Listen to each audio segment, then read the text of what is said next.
à aller à l'église en Afrique. On tapait les mains, on chantait, on n'avait pas besoin de servir. Bien heureux. Et on était heureux à servir Dieu simplement. Merci, papa.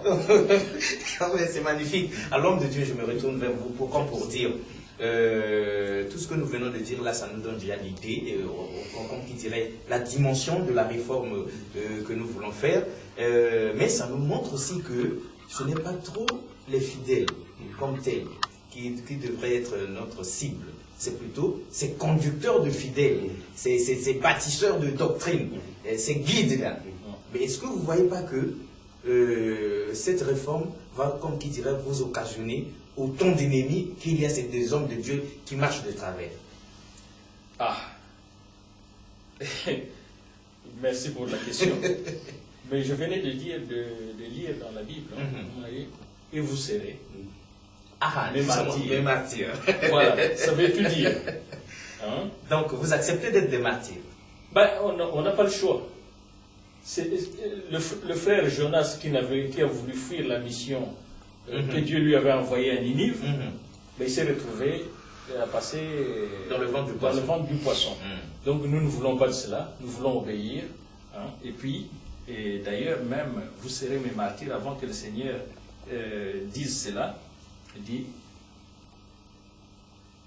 vous recevrez une puissance de cet esprit survenant sur vous. Et je crois que rien, aucune puissance, ni de la sorcellerie ou quelle que soit la magie ou autre, rien ne pourra nous atteindre pour nous détourner de cette mission. Alors, vous avez aussi cette ferme conviction? Oui, papa Alexis, les problèmes que nous avons ici, que les gens doivent comprendre, que nous avons compris, on ne se lève pas du jour au lendemain et commence à parler d'une réforme. Non. Vous savez, je suis serviteur de Dieu. Humainement, je peux envier tous ces charlatans. Moi, je l'appelle les charlatans. Parce que c'est ce qu'on appelait entre le 3e et le 15e siècle, les gens qui jouaient avec l'argent dans l'église. On les appelait les charlatans. Le problème, c'est quoi? Le problème, on ne peut pas se lever du jour au lendemain, commencer à voir la Bible comme ça. Parce que durant tout le 20e siècle, les missionnaires sont allés dire le Fils de l'homme est venu chercher, sauver ceux qui étaient perdus. Les gens les ont cuits. Donc, on ne peut pas se lever comme ça aujourd'hui, taper sur un système qui a duré tout le 20e siècle si Dieu ne t'a pas mandaté. Avec la connaissance, je veux dire, avec la connaissance que j'ai aujourd'hui, avec les dons de Dieu que j'ai aujourd'hui, si je vais manipuler, je manipulerai mieux que tous ces hommes-là et je gagne. Parce qu'avec ce que je suis en train de sortir ici comme révélation de la part de Dieu, si j'ajoute à la manipulation, j'aurai plus que tous ces hommes-là. Mais pourquoi je ne m'engage pas dans la manipulation? C'est parce que Dieu ne m'a pas appelé dans ça. Donc ça ne colle pas avec moi, même si le problème c'est le problème du Seigneur.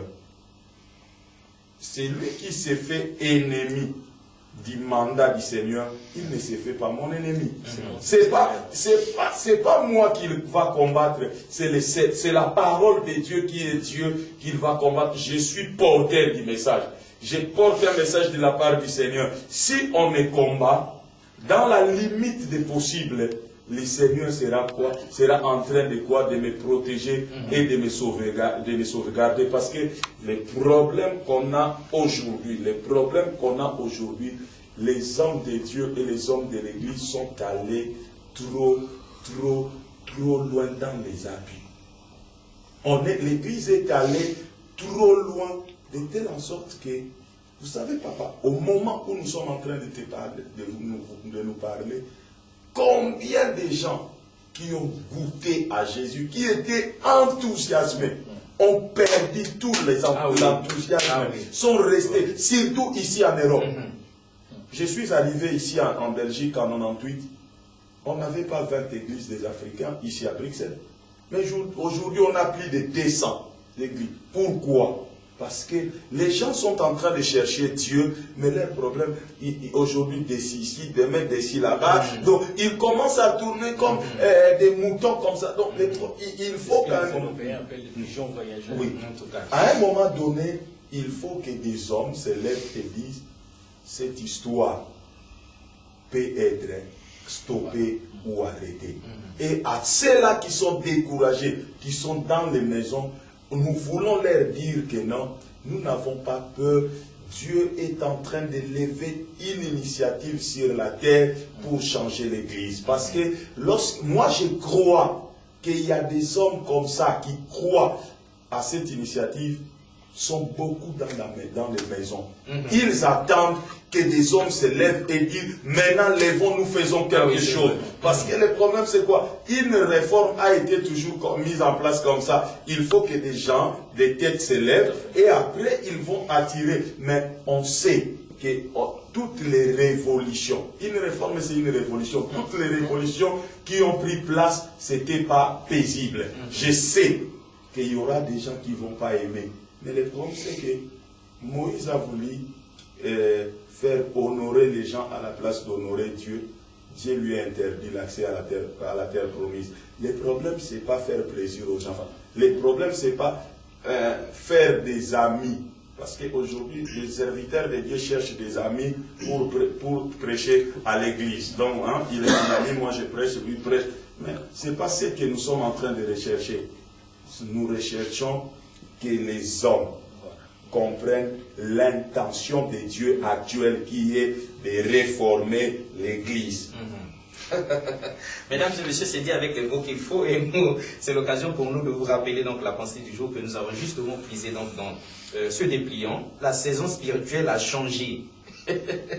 Et Dieu fait quelque chose de nouveau sur la terre. Et nous croyons que lorsque les hommes de Dieu sont capables de dire les choses ainsi, et imaginez-vous si c'était le Saint-Esprit lui-même sur le plateau de la spiritualité des profondeurs, ce sera encore 1000 fois plus fort. Mais ce qui est dit ici est déjà énormément édifiant parce qu'il n'est pas normal que nous attendions plutôt de voir Dieu lui-même pour croire. Et il ne viendra jamais si c'est lui-même que nous attendons, le Saint-Esprit pour qu'il vienne nous parler.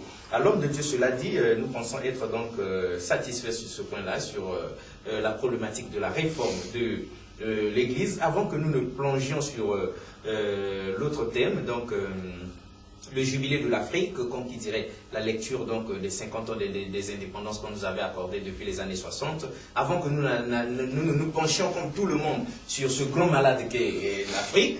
Alors, quelles sont vos conclusions? On commence par le Fils et on va terminer par le Père.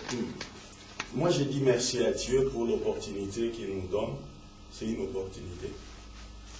Qui suis-je pour que Dieu se serve de moi? Comme pionnier dans cette génération, qui suis-je? C'est une opportunité.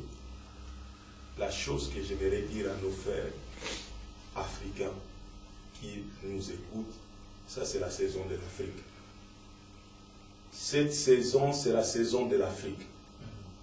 C'est vraiment la saison de l'Afrique. Parce que l'Afrique, en fait, ce n'est pas un espace géographique, mais c'est un état de conscience. Donc tous les Noirs, partout où ils sont actuellement dans le monde, ont une même destinée. Et Dieu est en train de vouloir enlever l'opprobre sur l'Afrique. Comme les boités qui étaient toujours devant la porte dans le livre des Jean, demandant le monde. Mais ce jour-là, lorsqu'il a rencontré la vraie révélation, on a dit, il a bondi, il a commencé à sauter, rendant gloire à Dieu. Nous savons que c'est le temps de l'Afrique. Les Africains doivent se réveiller, chercher le vrai Dieu. Cherche pas les dieux qu'on nous a appelés, les dieux que les hommes de Dieu importent de l'Europe et de l'Amérique, qui nous embrouillent et nous amènent nulle part. Nous devons chercher le vrai Dieu, parce que les adorateurs, les vrais, adoreront le Père en vérité et en esprit. Merci beaucoup. Alors, papa, conclusion, avant qu'on ne plonge sur autre chose. C'est que, comme le Fils